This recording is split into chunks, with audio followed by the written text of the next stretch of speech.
Well, if you think that sequels usually suck, then the Addams Family values will prove you wrong. Dead wrong. Now, if the first Addams Family movie was a fun introduction to this creepy, wacky household, then the Addams Family values is where things really kick off. I'm gonna rate this movie an 8 out of 10. I'm gonna give it the same score as the first movie. However, I do think this movie is slightly better than the first one. This movie is darker, it's sharper, and it feels more, I would say, confident in what it is trying to do. And this movie actually improves on the original. So that's great. Where do we start with this movie? Well, the movie really wastes no time. We have Morticia who gives birth to this baby Pubert, who has a tiny mustache. He's a spitting image of Gomez.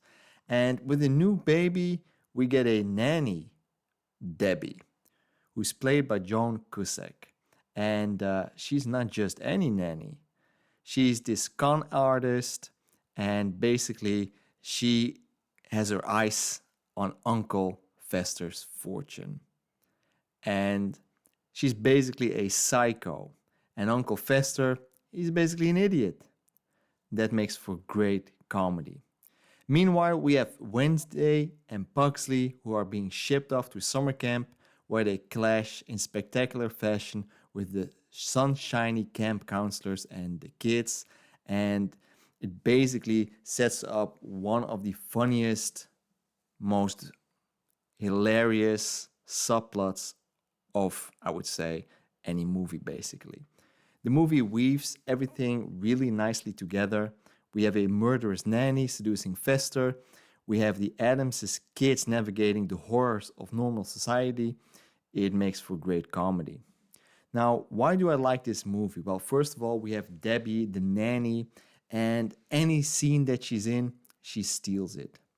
I mean, she looks very sweet, she looks genuine, but beneath those eyes, beneath that exterior, is just a psychopath, which is hilarious and menacing at the same time. And her dynamic with Fester, with Uncle Fester, it adds genuine tension and it makes pure comedy. It really is gold. And then we have the summer camp subplot with Wednesday and Pugsley, and that is absolutely peak Addams satire. I mean, the Thanksgiving play alone is one of the most politically incorrect and more memorable scenes of any 90s comedy. So just for that scene, I would say watch the movie. The writing, I would say, maybe is a little bit better. Unlike the first movie, we can see in this movie that the jokes and the gags are more improved. They feel more balanced. And that makes the movie better. That's why I'm saying, well, this movie is slightly better because it feels more balanced. And then obviously the cast. What more can we say about Gomez and Morticia and their gothic romance? It's still there. It's still the beating heart of this movie. And yeah, that's what you want to see. The themes, the movie doubles down on showing the themes as twisted as they may be. And the themes are loyalty, honesty, and fierce devotion to family, which is great. The visuals, the atmosphere, it's lavish, it's gothic, it makes for the perfect Halloween feel. So, as we are in October right now, if you're ready for Halloween, watch this movie. It still holds up in 2025. It's beautiful visually. Now, obviously, this movie isn't perfect. There are some things that I really didn't like, or maybe I would say I didn't like or didn't enjoy as much.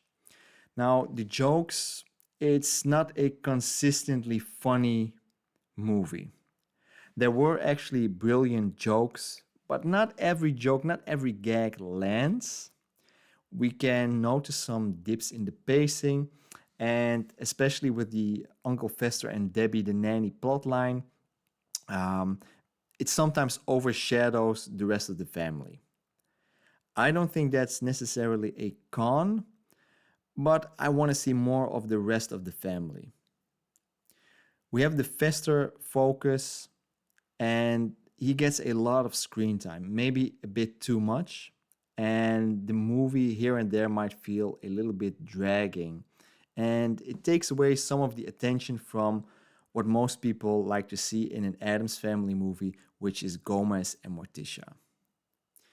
And the thing that really is out of place is the ending of the movie, because we get this, I would say, out of tone musical number, and it really feels odd. It really feels out of place with the otherwise sharp and dark humor. So, yeah, I don't know why they chose to do an ending like this. And we have Baby Pubert, which is a subplot. It is amusing at first, but the running gag in the movie is we have Wednesday and Pugsley trying to kill the baby. And it gets repetitive relatively quickly. So that's something as well that I say, well, they should have maybe went a little bit in a different direction. Otherwise, I don't really have any complaints for this movie.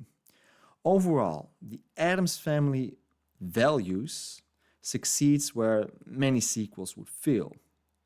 It refines the formula, I would say it deepens the satire, and it gives us iconic moments that stand out even today in 2025. I mean, the movie is creepy, it's wacky, and yes, it still is very much an Addams movie. I mean, we have Joan Cusack as the unforgettable villainy nanny. We have the camp jokes, and obviously we have the combination of Uncle Fester and the nanny, which is great on screen. This movie is definitely a sequel worth revisiting every Halloween. So my final verdict for this movie, like I said in the beginning, I would give it an 8 out of 10, roughly the same as the first movie, maybe slightly better, and therefore I would say this movie is a classic if you like comedies, if you like 90s movies, if you like something that gives that Halloween vibe. So that's where I stand. I hope you enjoyed this review and leave your comments in the comment section. I'll talk to you next time. Bye bye.